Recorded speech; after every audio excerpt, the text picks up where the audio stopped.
Alors,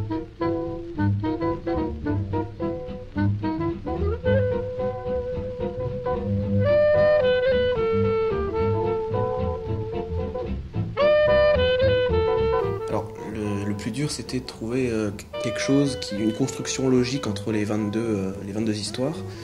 Donc moi j'ai eu l'idée de partir sur le jeu de mots.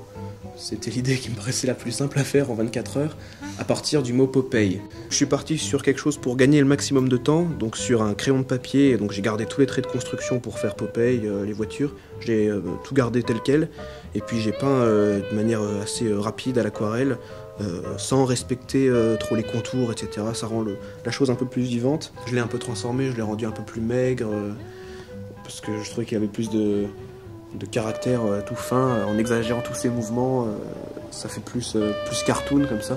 Et ça me plaisait de lui donner un aspect à fil de fer, voilà, tout est exagéré comme ça, parce que Popeye il est assez fixe finalement dans ses attitudes. À part quand il prend des épinards, il commence à sauter partout, il y a des plans où il est un peu le dos rond, etc. Donc là ouais, je voulais un peu contraster, mettre ma petite touche.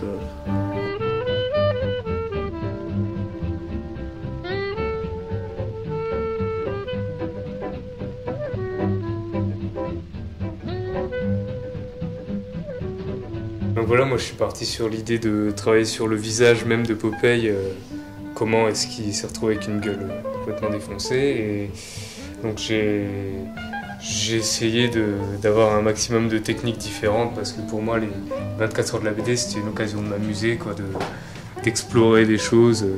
Il n'y avait aucune conséquence en soi, c'était pas vraiment un concours, donc c'était vraiment une occasion de faire des essais. Donc voilà, je suis allé de l'aquarelle au crayon de papier, au crayon de couleur. Finalement, en fait, quand on regarde les résultats des 400 personnes qui ont participé, on s'est rendu compte que c'était vachement riche et vachement enrichissant du coup.